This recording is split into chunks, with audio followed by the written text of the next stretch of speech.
That's our next conversation. Thank you for staying with us. The Central Bank of Nigeria has said that the country's inflation rate and the pressure on the exchange rate will reduce in the coming year. That is 2024.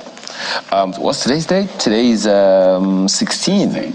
That's less than half a month from now. 2 weeks plus.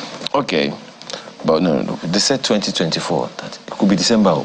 Let me hope not. Okay. Let me hope not. But, all right. you know, while the country's inflation rate jumps to 27.33 for November, the highest in 18 years, the Apex Bank's governor, Olayemi Cardoso, projects a slump in 2024.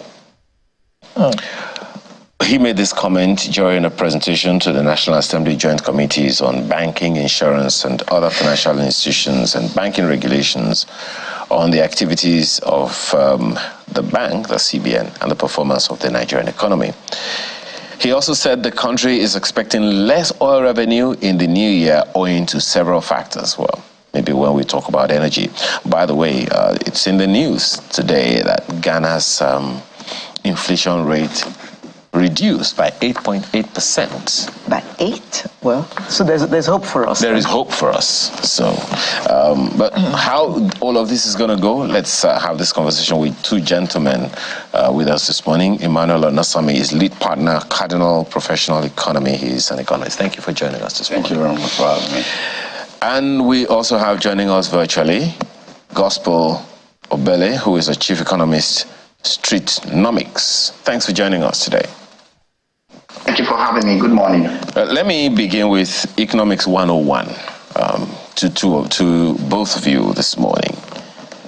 For those who are hearing inflation rate is high, and then they go irate on the government and all of that, what does it mean when you say inflation? Let me begin with you, Mr. Onasami. When you say inflation, what should the Nigerian understand inflation to mean? Okay, I'm also pro-clarity, you understand? Okay. In the sense that, you can be carried away with your technical jargon and you lose everybody and they are unable to relate with whatever, the statistic are churning out. You just said the headline inflation is 27.33. What does it mean to an average person, sitting down in the sitting room, and how do I understand that? I think it will be good to have to first speak about what inflation is. You understand, a layman understanding of inflation. Inflation simply speaks to situation where prices of goods and services are rising periodically.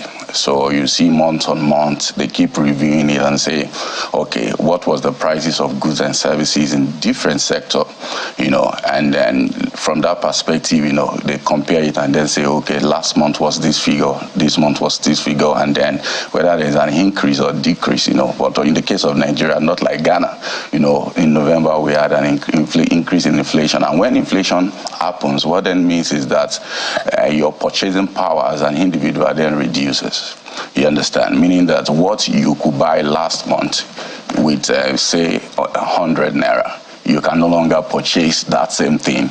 So, in other words, let's say, hypothetically, a cup of gari or a bucket of gari in the market was 50 naira. Say in October. Yeah. So it has increased now by 27.33% on the average. Okay, the headline inflation is actually year on year, but if you look at the month on month, maybe like 300 basis points or 3.72 increment. Here we go. Okay, last Christmas we were buying chickens at what? 4,000 naira. Yes, Alero could relate better because that's our department. This year we're buying chickens at 12,000. Turkeys have gone from 35 to 65,000. Okay, Okay. I mean, that's what is making sense to the common man on the street. So that is the year on year, Yes. And headline inflation says little about what the situation is, because the headline inflation is like a statistical average of all the inflation across all the sectors. So, okay, let me see if that's the same way Mr. Obele understands what inflation to mean. Help us understand. Do you agree with him, or you want to add a twist? Yes, I do agree with him. And to a very large extent as well, I think there's also some form of miscommunication in the jargon, which sometimes can be a leverage point for professionals, in the sense that, when you talk about inflation rates, went up by 2% or 3% in terms of the month-on-month difference. It doesn't necessarily mean that the prices have gone down. It just simply means that the pace at which prices are increasing has slowed down. So prices are still increasing, but the pace has slowed down. All right. So he's very correct to say that the headline is just year-on-year comparison. You also have month-on-month comparison as well. But overall, it's safe to say that the price of bread in Nigeria has increased significantly. The price of garri and sugar and all those basic things. So if the average Nigerian is spending more amount or more sides of their income to just have a daily, to just, be able to survive, trying to be able to meet basic necessities, it technically means that there's a pain, across the board. That means people are spending more to eat, to put a roof over their head, and that's also sort of, leads to some of poverty, in the sense that people cannot have so much to fund their dreams and aspirations. And that's actually constrained. Yeah, my apologies. And that's actually, quite strong a statement you just made, particularly in the light of what came up in the news in the past maybe 1 or 2 weeks, that people prefer to go to what is referred to on the streets as loan sharks, just to get a loan to feed. And that's really, really troubling. But when the CBN projects a reduction in inflation, and you've also already given us an idea that projection of a reduction in inflation doesn't mean that the prices are down. It's just that it slows down. The increase slows down from, say, 100 kilometers per hour to maybe 60 kilometers per hour. I'm trying to put it in perspective as well. Yes, so in that light, do you see that happening in the light of the projection of the CBN? Well, to be very honest with you, I don't see that happening. The reason is because for you to envisage that projection would technically mean that there are strong structural, solutions or reforms, that are being put in place right now that we can't see. All right. So part of the reasons why we have so much inflationary problem in the Nigerian context is we're not producing enough that we can, sort of meet local demand for food at the quality and at the quantity, two different dynamics. Then you also have a situation where we are a strongly import-dependent economy. No country can really beat inflation if it's a consumption-driven economy, all right? You need a level of productivity. The same thing as well with the exchange rate and all that. No currency can gain value on the grounds of, consumption, all right? So you need a strong level of productivity at base in local economy. Produce what you eat, and you can produce it at the quality and at the scale for the 200 million plus Nigerians that is now. Once you begin to do that, and we can begin to lead the charge around made in Nigeria, consuming locally and reducing import inflation and all the dynamics, then we can also control how global events like the Russia-Ukraine war, COVID-19, climate change, and all that globally are impacting commodity prices, which generally means impacting the cost of wheat, soya bean, grain, and all those things, and in turn impacting the goods and services that are being imported into the Nigerian economy. All right, so we need to deal with the productivity drivers. Once the productivity and structural elements are dealt with, and we can produce food at scale. All right, you imagine the level at which the average Nigerian will find relief in terms of being able to save more amounts of money and all that. You also want to look at locally in terms of access to from farm to market. What does it cost moving a full? I mean, there's a local government in Benue State where they produce yams only. But the cost of moving those yams from Benue State to Mount Lagos is way more expensive than the cost of producing the yam itself in Benue. I didn't even get it. So once we begin to deal with the farm to market challenges, you will also realize that all of these costings will slash down. You also want to think about the fuel subsidy conversation. You know, how prices of diesel, fuel, and all that have skyrocketed in recent times. So the high cost of transportation is also impacting on the cost of mobility or cost of moving food items from farm to market. So the conversation of inflation in Nigeria is a play of very interdependent factors that to a very large extent are still hinged on the lack of productivity we have in the country, all right, and also the policy inconsistencies that we found in recent times that are impacting on prices and the movement of food, goods, and services. Mr. Onasami, what are your thoughts about that? Yeah, are we going to achieve this as the CBN has said in 2024? What Gospel was trying to say, you know, sometimes we need to be more frantic with ourselves and not deceive ourselves as an economy, you understand, as a nation. The truth is that if you don't get the fundamentals right, you know, your inflation will never drop. And when I say the fundamentals, these are the factors of production. You know, the factors that can lead to productivity. Look at the Nigerian environment. Everything that contributes to production has gone haywire when it comes to price.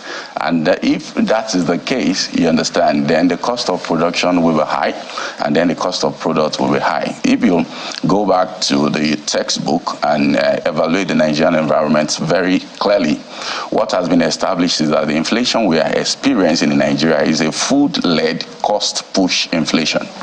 So let me break it down for the benefit of our audience. So when I say food-led, you know, it's because they are saying that the reason the inflation is going up is because food prices have gone up. So if I'm a service provider, I'm providing service to Alero now, maybe as a consultant, and the price I need to buy my food has gone up, I will tell Alero, you need to increase my fee. Yes. No matter what service I'm providing to. Because you have got to eat. I've got to eat. Yeah. So food-led cost push, you understand? Cost push in the sense that, you know, the factors of production has gone bad. Look at when the cost of procuring forex for import, because largely we are still an import-dependent nation.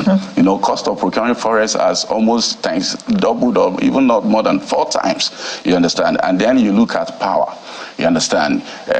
Removal of fuel subsidy also came in, you know, where, you know, businesses have to struggle to cost of powering their business has also gone up.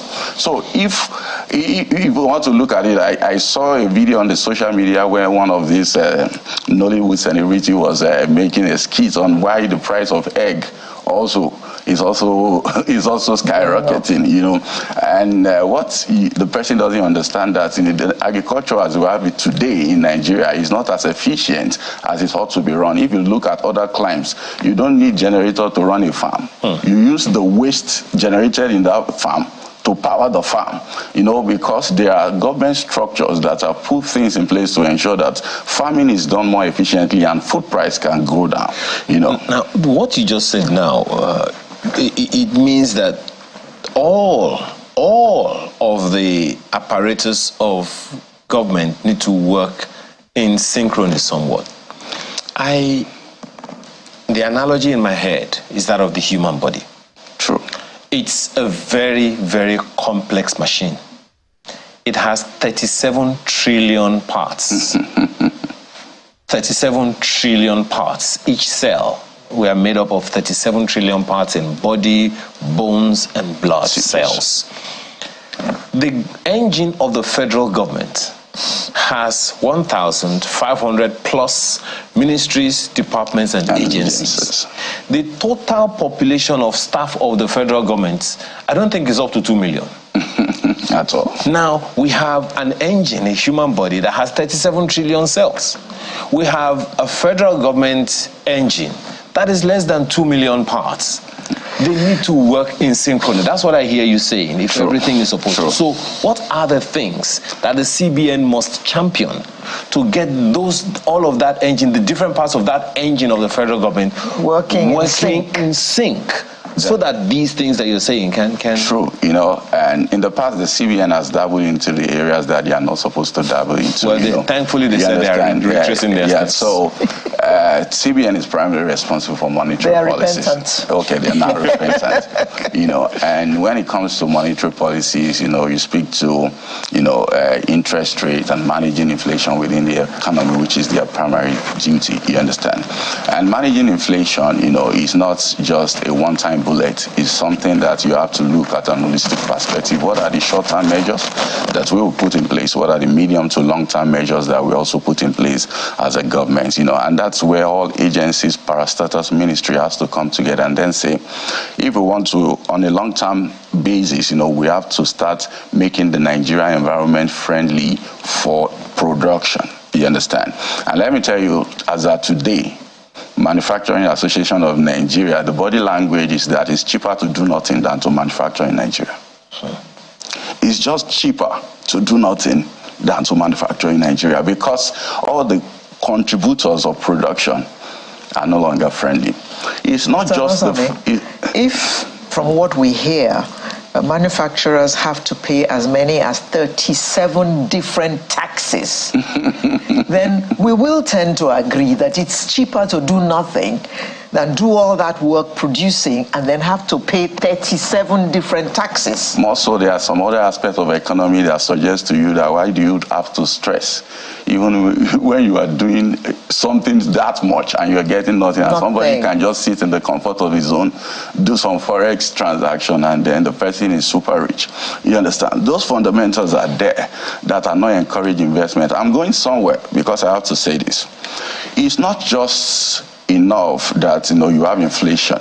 It is good that as an economy you bite an inflationary impact once and you maintain a stability.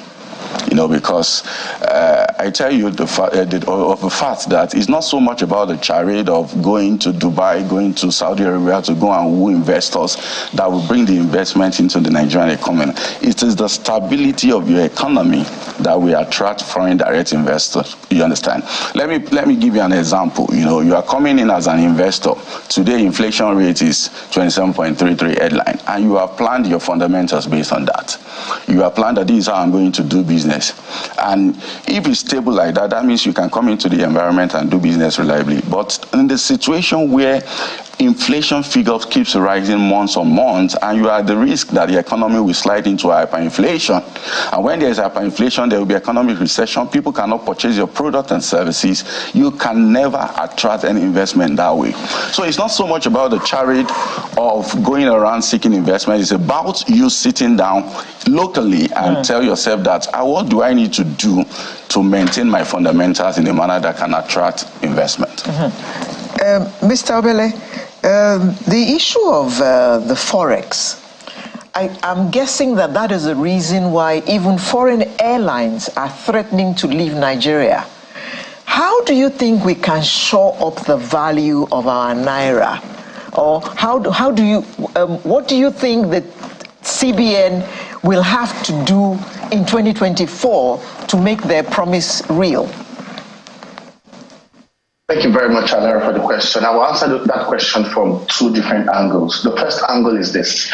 It's important to create context to say that the value of a currency is hinged on at least two conditions in the times we live in now globally. The first necessary condition is the fact that you have a productive economy. You have a productive, thriving local economy attracting investment.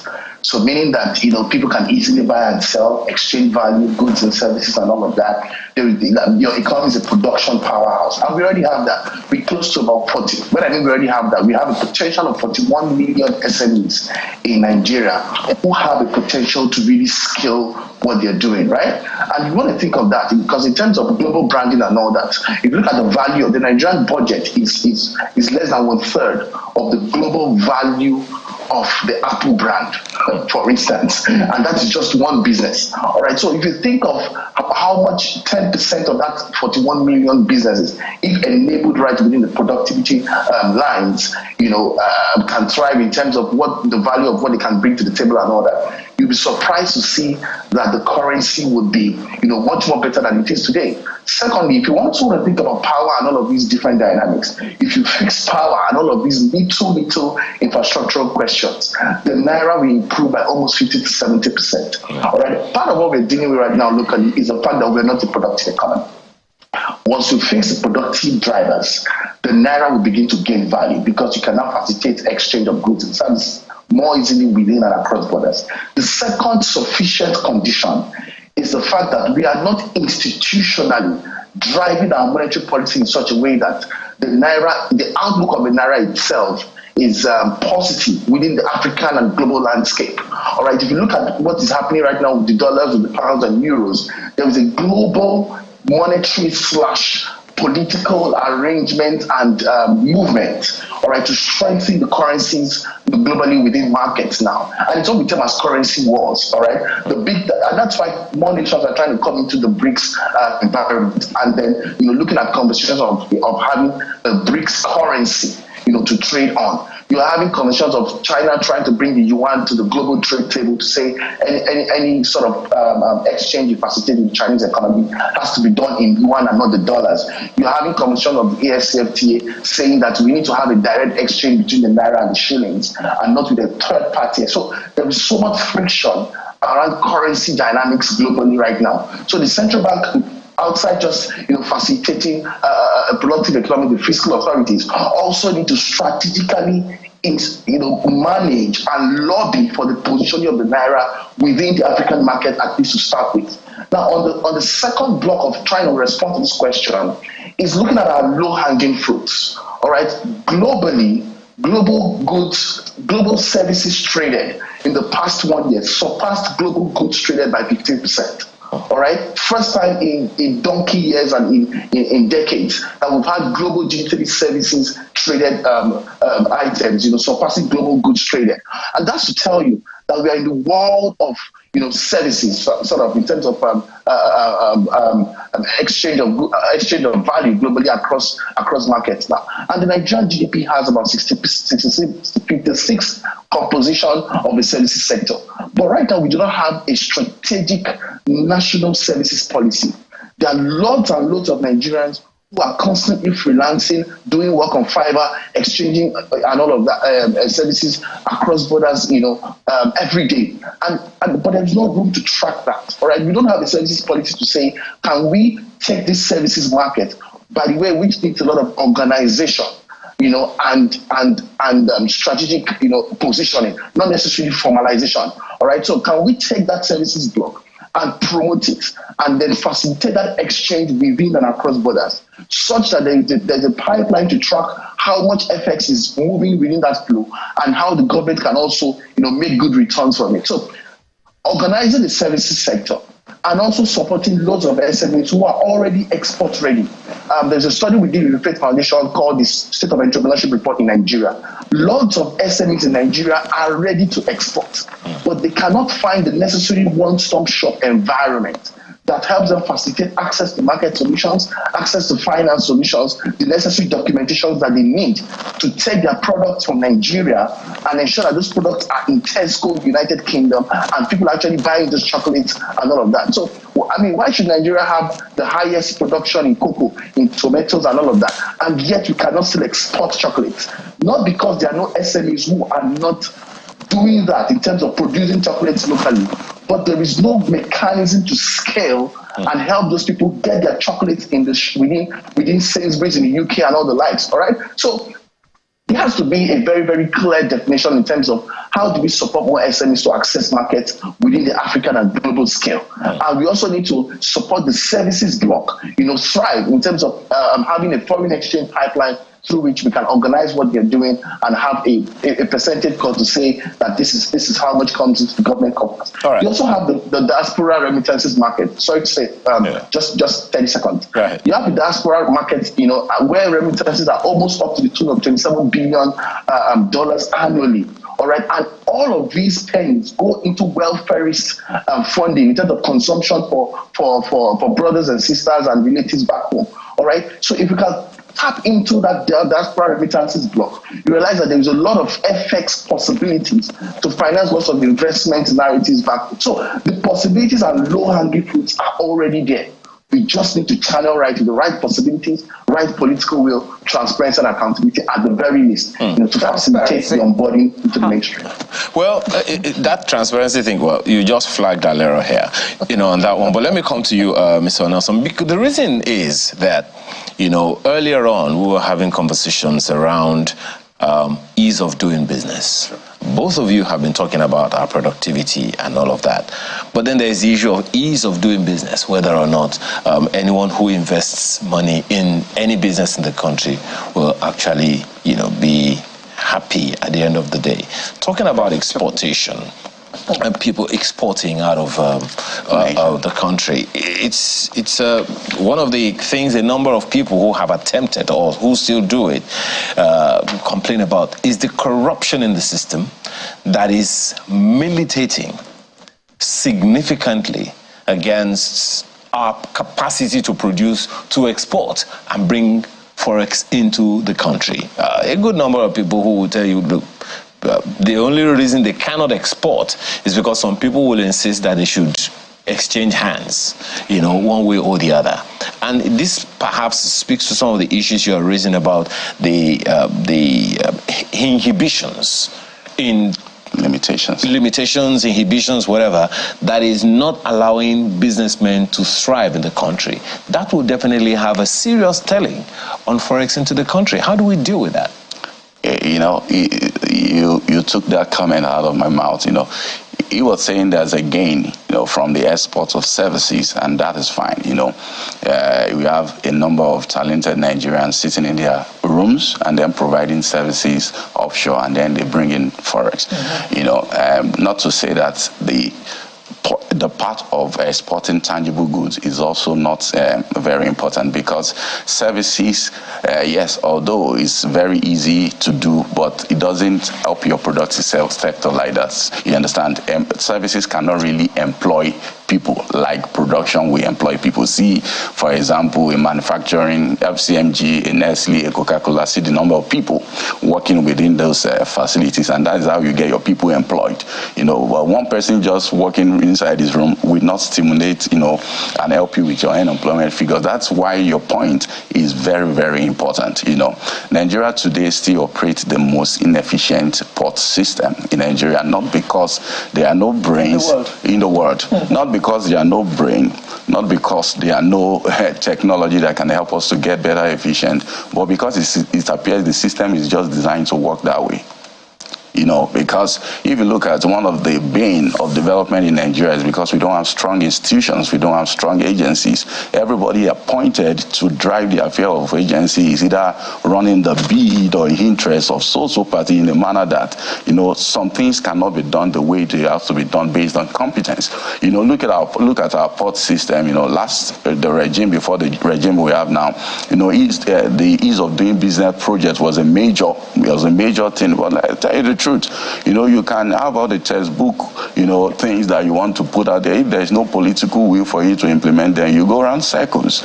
So until our politicians get transparent and they get sincere on whether they want to help Nigerians or not, then we may not be making the right progress.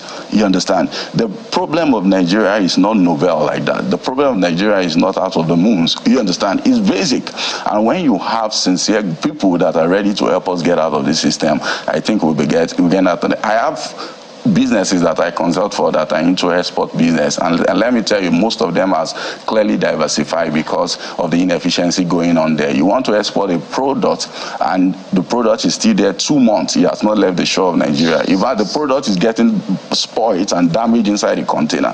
So how do you want to run those kind of business and say you want to bring in forex into the economy? The system is so much designed such that you incur demurrages, you incur penalties, and at the end of the day, it's just not attractive for you to do export business. So there has to be something deliberate to make the port efficient if we really want to get production stimulated and export for the purpose of earning forex. The port is like an organ of the body that also has so many cells. So there is SON, there is customs, it's NAFDAC, and all those things. Are these the elements you're talking about? Yeah, those are part of the issues, and customs itself, which are part of. So the way other climes have organized this, you understand. You see, in Nigeria, NAFDAC is pulling you one hand, this agency is pulling you another end, this person wants this interest and all that. At the end of the day, you are the business that is bearing the brunt. But if you look at, for example, in the United Kingdom, you have the tax authority and the custom under one agency. You understand? Under one agency, so that whatever you want to do as custom is also in sync with tax. Okay. You know, but in Nigeria, you see, customs will say that, oh, you undervalue your products because you don't want to pay high tariff or custom charges, your duty, you understand? But the tax authority will say, no, you overprice your product because you don't want to pay less taxes. At the end of the day, the businesses are fighting, and the businesses that will suffer the tax. Let's wind down quickly, even though Victor just said that, and I quote, sent this on X. I'm sure those 37 taxes Anti-Alero mentioned does not include Agbero taxes, the phase 2. Let's close with you, Mr. Obele. What would you advise the Nigerian on the streets, because that's where your own nomics is? What would you advise the Nigerian about all of these issues? What should be the position of the Nigerian to encourage what we all want and not just to lament? So I would encourage them for the average Nigerian to realize that every crisis is an opportunity when looked at again from the right lens. Okay. And that would mean that there is need for them to begin to diversify, the income streams. As much as possible, do not play in very inflationary exposed sectors. If you have to play there, you have to look for a creative way, to tap into, to switch your business model. So, for instance, you sell bowls of soups as a business or as a food business, an MSME. You want to look at how you can scale that into food security and run an access to market solution via tech and all that. So, there are ways to diversify income streams, and the goal is just to have a different perspective about the situation. Okay, we have to thank you, gentlemen, for coming this morning. All I hear from you both is that there is hope, because at least we can identify what the problems are, and if we do the things that will checkmate those problems, and they'll be resolved. Gospel Obele, Chief Economist, Streetnomics, thank you so much for your time this morning, as well as Mr. Emmanuel Onasami, lead partner, Cardinal Professional Economy. Thank you so much. Thank you very much for having me. All right, so the show continues right after this break. Do stay with us.